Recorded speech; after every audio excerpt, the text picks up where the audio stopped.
तो वहीं उत्तर प्रदेश के मुख्यमंत्री योगी आदित्यनाथ प्रेस कॉन्फ्रेंस करें, आपको सुनवाते हैं। मांगों को मजबूती के साथ आगे बढ़ा सके, इसमें रुकावट बनी, लेकिन उस सब के बावजूद विधानसभा ने सप्लीमेंट्री डिमांड को पारित किया है और पारित करने के साथ ही बहुत शीघ्र इन सभी तबके के लिए, मैंने जो कल भी कहा था कि उत्तर प्रदेश सरकार ने आउटसोर्सिंग कमीशन का गठन कर दिया है। एक न्यूनतम मानदेय हर एक आउटसोर्सिंग कर्मी को प्राप्त हो और उसको हर प्रकार की सामाजिक सुरक्षा की गारंटी भी प्राप्त हो, उसको हम अगले बहुत शीघ्र उसको आगे बढ़ाने जा रहे हैं। उसके लिए धनराशि की व्यवस्था हमने बजट में कर दी है। आंगनवाड़ी, आशा वर्कर, रसोईया, ग्राम चौकीदार या कोटेदार, इन सब के इंसेंटिव और इनके मानदेय को बढ़ाने के लिए भी धनराशि की व्यवस्था हम लोगों ने बजट में की हुई है और उसको भी हम अब विधानसभा से बजट पारित होने के उपरांत विधान परिषद में पारित होगा। विधान परिषद से पारित होने के उपरांत फिर इस बजट को हम लोग अलग अलग कार्यक्रमों के माध्यम से उस तबके तक पहुंचाने का काम भी करेंगे। समाजवादी पार्टी का यह चरित्र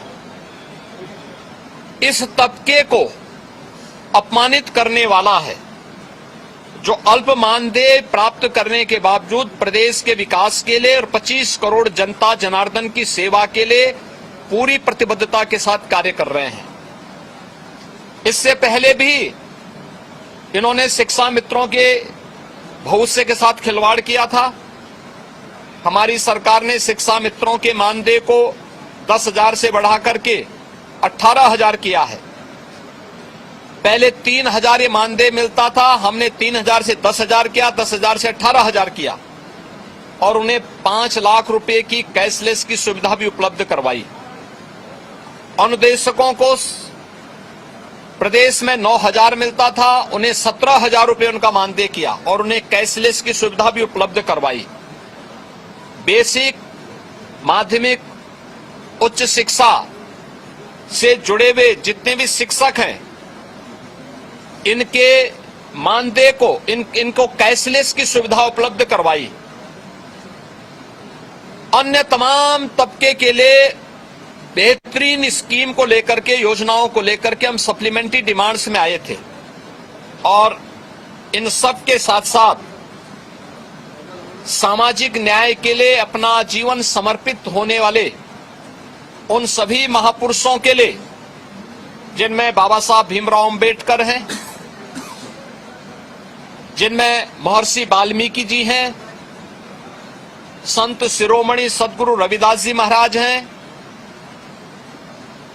सामाजिक न्याय के पुरोधा के रूप में और महिला शिक्षा का पुरजोर समर्थन करने वाले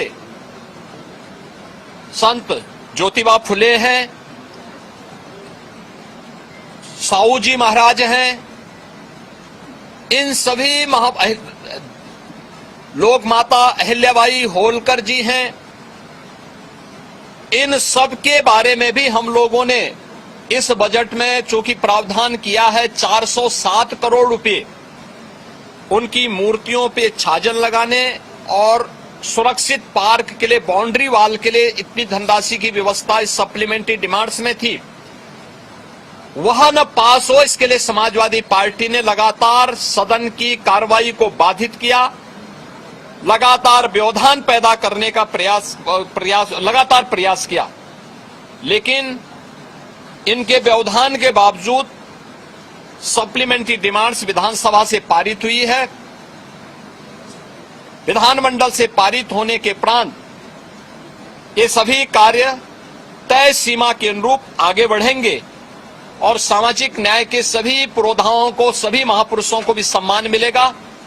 समाजवादी पार्टी के दोहरे चरित्र के खिलाफ, जो दलित विरोधी है, पिछड़ा विरोधी है, युवा विरोधी है, किसान विरोधी है, महिला विरोधी है, गरीब विरोधी है, इन सब चेहरे का उजागर आज उत्तर प्रदेश सदन ने किया है कि इन लोगों का चेहरा और लोकतांत्रिक और संवैधानिक और इस पूरे तबके के साथ अन्याय करने वाला रहा है, अनर्थ करने वाला रहा है।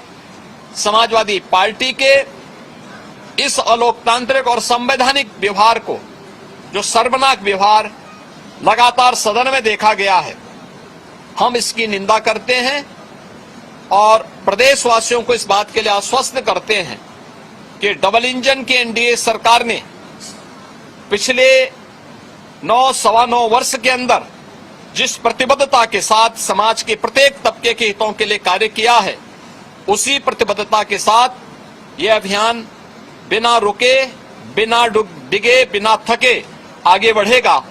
बहुत बहुत धन्यवाद जी। योगी आदित्यनाथ जिंदाबाद। तो सीएम योगी की ओर से प्रेस कॉन्फ्रेंस की गई। प्रेस कॉन्फ्रेंस के दौरान कई मुद्दों पर बोलते हुए सीएम योगी नजर आए।